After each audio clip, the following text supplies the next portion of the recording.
Hey you guys, welcome back to Angel Angela, and on this topic, you guys, I wanted to make a quick video just to give you guys a warning about taking the narcissist back, whether you ended the relationship because this person might have been really physically, mentally abusive, draining. You couldn't take their disappearing acts, their gray rocking, their love bomb, their short love bomb, to get you back into place. The thing about the narcissist, Hoover, that you have to understand is you have to remember the reasons for the discard.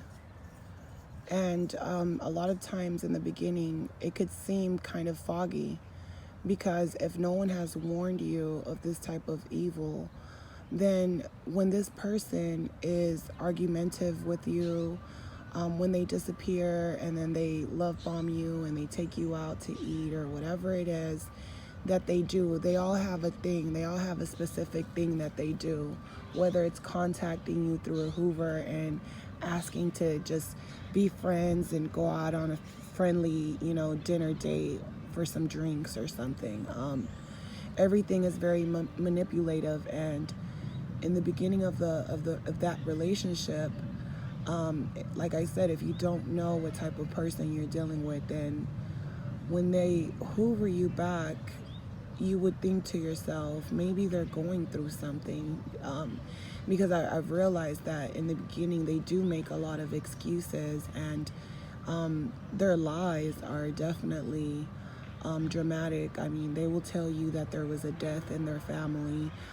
They will tell you that someone close to them got sick, things like that, only to find out later on in the future as you're dealing with them and they discard and hoover you back, you realize that when you're sick or you're going through something, they don't care. So those times of discard and how they're manipulating you to think that you're not a sincere person or you don't really care about them or it's you who's in the wrong. This whole time that they're playing these games and they're lying to you and they're hoovering you, they know what they're doing. From the start, it was a game, and it doesn't matter if you're with these people 10 years, 15 years. It doesn't matter if you marry them, if you have children by them.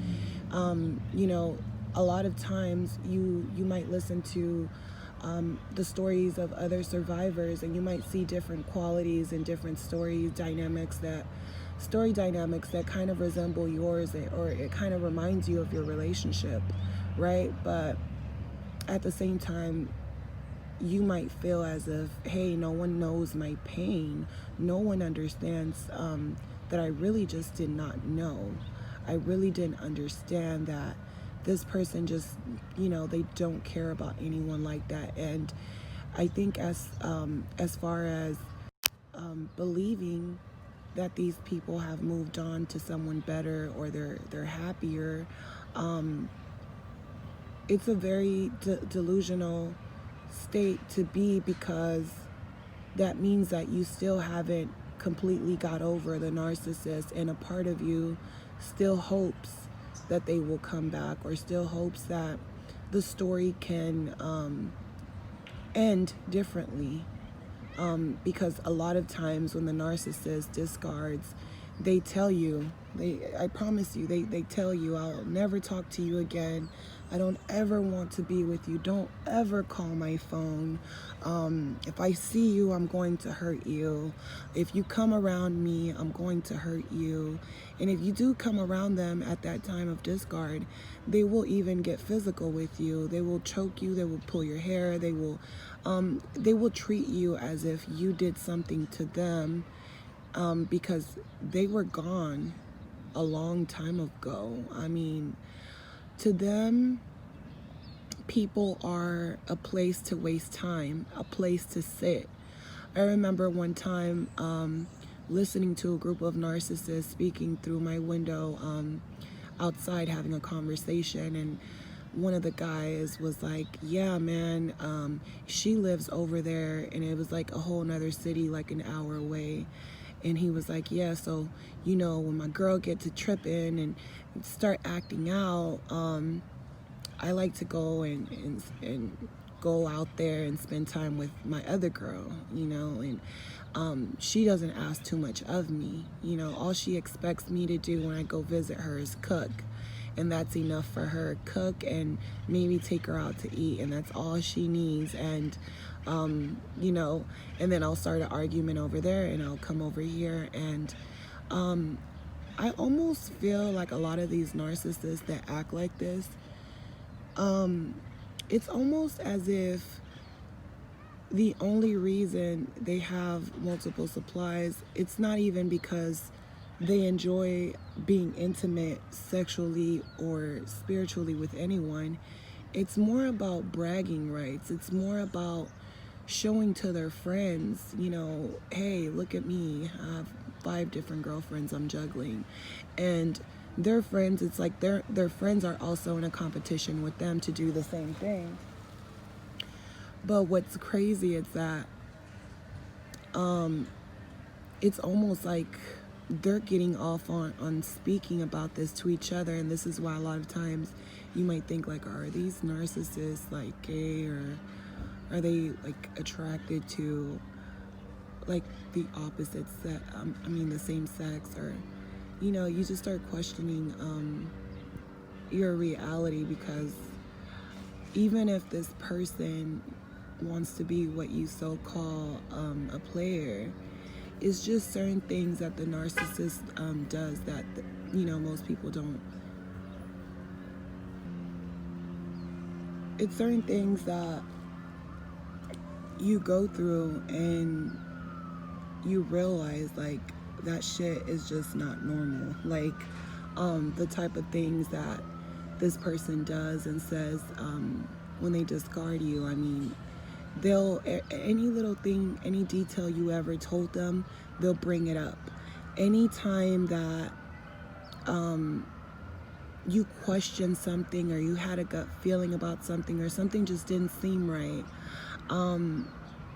you tended to have this feeling as if you already knew. I mean, sometimes you can literally lay down in their bed or kiss them, and it's like you can feel the energy of the many different women that were laying in that bed prior to you. Or you even have a vision of someone laying there, and it's like you know something's going on with the narcissist. You know there was someone else, and it's like you almost know what type of person they're dealing with. You could almost visualize this person, and you start getting little signs here and there. I mean, you could be walking on the street, and then you find a little note that, you know, in my case, I went through a lot of strange things, you know, and my, you know, this might have not happened for everyone, but one day I went outside when the narcissist was,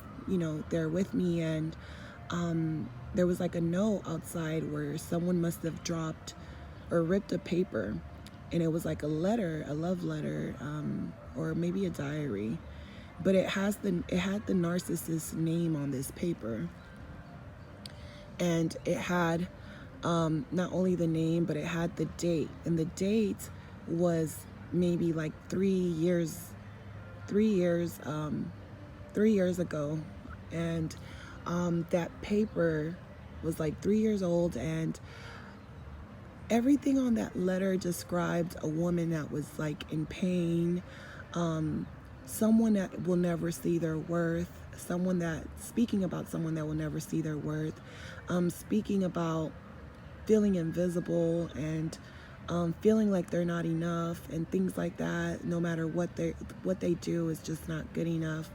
And on the letter, it was titled to the name of the person on the letter was the same as the narcissist I was with. Things like that started happening.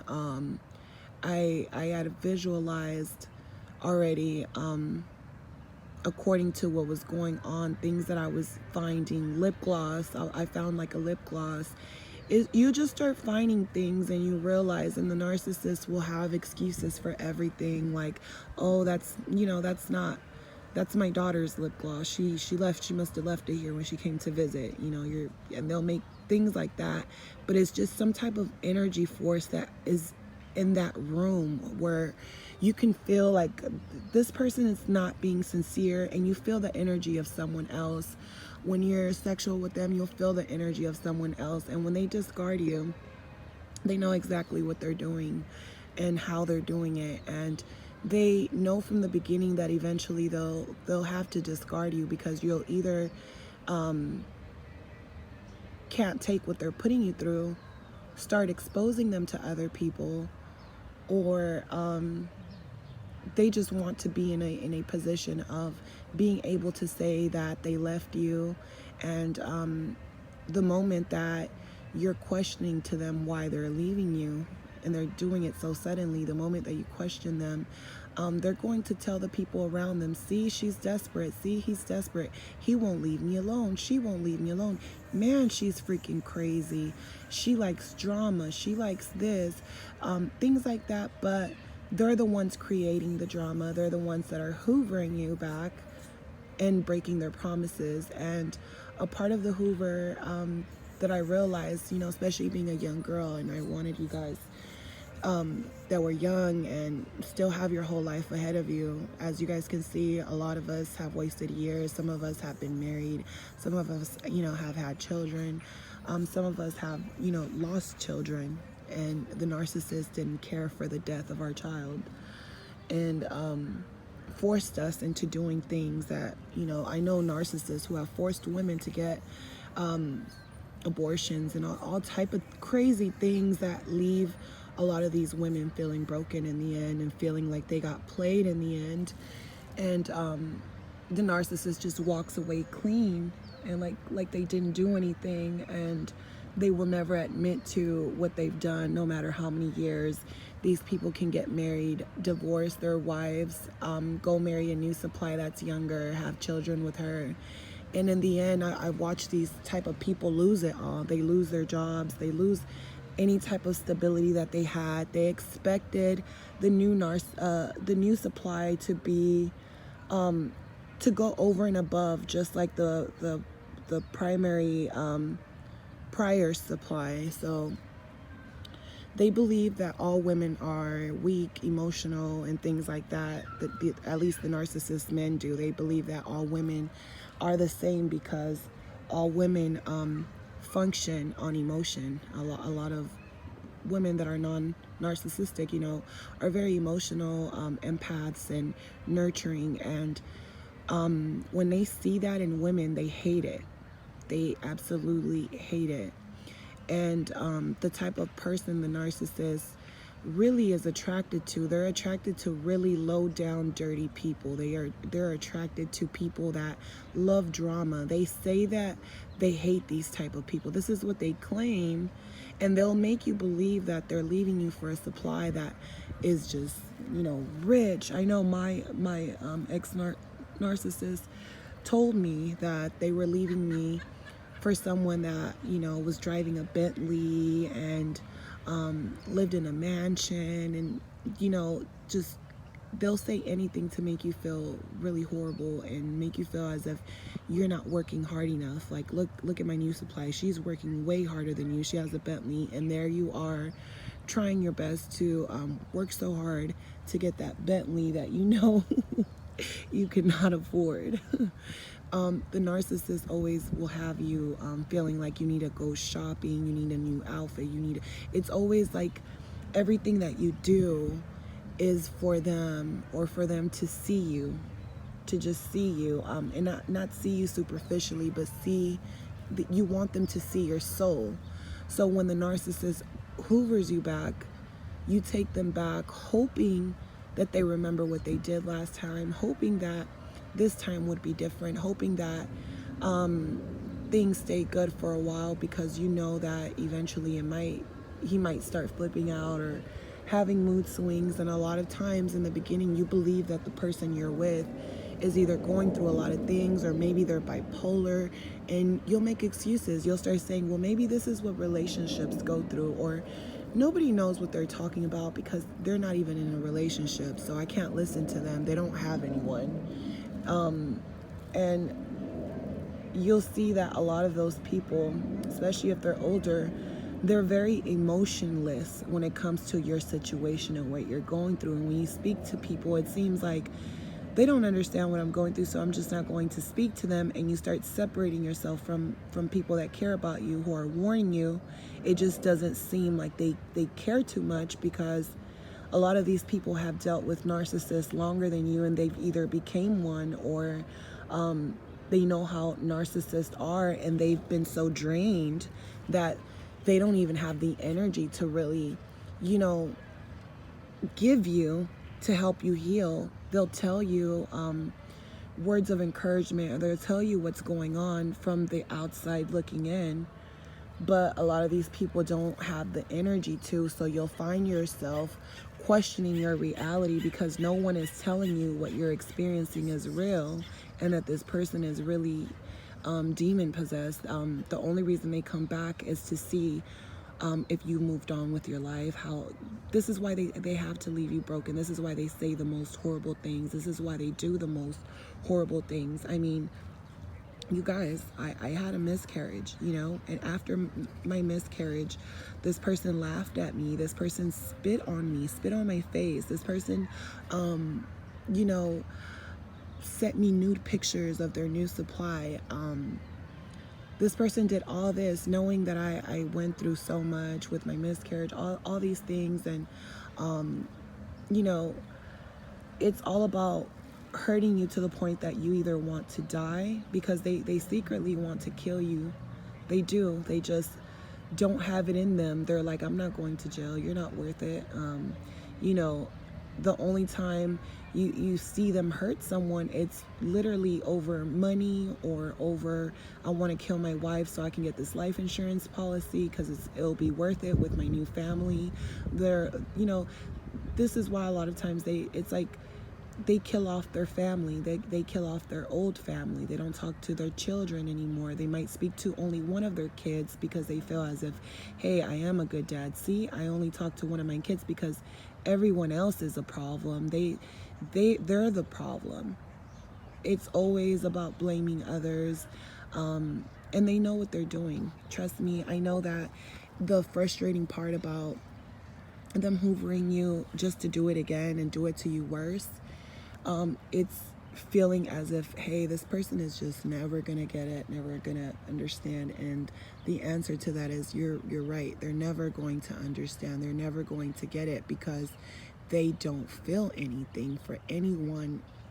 Everything they do is to waste time, to take out their anger and how they feel. They feel as if, hey, I want to kill you off, because if I don't kill you off, I'm still going to have some type of soul tie to you, even though I don't want to have this soul tie to you. It's always going to be these memories of you. So I need to make sure that the memories I have of you are destructive, because if not, I'm going to feel as if I didn't destroy you, and I'm going to feel out of place, and I'm going to feel as if maybe I'm not good enough because this person was able to move on with their lives. And as long as you're stuck in your room, or stuck in a place where it's dark, and they're seeing you like that, and you're posting things that they know you're hurting, they're getting off on it. A lot of these narcissists get older. Even if they do get married, they make these people miserable. I know some narcissists who have, children with people, and in the end, they settle with someone they don't have any children with, and that person might have children, and they will treat those children as if they were their own. And they'll live their life like you never even existed, like their children never existed. And they live with the memories. The memories is literally what gets the old narcissist off if they don't become a complete, nasty, disgusting pedophile or some crazy crap. Most of the time they get off on their memories. Every little thing that they've done to you, they remember. They remember the confusion they caused. They remember putting supplies on drugs. You know, a lot of their supplies they tend to put on drugs. They start off with weed, and then they start off with coke, and then they get you on meth. And a lot of times too, when you meet the narcissist and they're very spontaneous in everything they do, you believe that these people aren't on drugs. You think these people are regular people. They claim they want a better life. They want to get out of these situations. They claim a lot of things, but they have already chosen the type of lifestyle they want to live. You're just a character in their big fantasy world. And a lot of times, if they don't get it together, and find the right supply by old age, and their mothers aren't around, when their mothers die, they lose it. They go crazy. And they stick to people who will try to tolerate them. And a lot of those people, after a while, they don't tolerate the narcissist like they used to. And, you know, they'll call the police on the narcissist. You know, they'll kick the narcissist out the house, and they'll have this hell that they're both living in, back and forth. And here the narcissist will still try to put on a show as if they moved on and they're happy, knowing what they've done to you, knowing that they most likely can't come back to you. And even if they tried, they know it will never be the same, because even if you build them up, they're always ready to break you down. Even if the narcissist was to come back to you and hoover you, and they're doing bad in life, and they seem so humble, like they finally changed, the narcissist's karma is the fact that once they start to feel better about their crappy life, because you have came into their life as an angel, they will start to detest you. They will start to hate you. They won't appreciate anything you do. That ticking time bomb inside of them will come out, and they'll project those feelings onto you. And that's why a lot of times you're like, well, I didn't do anything. You didn't have to do anything.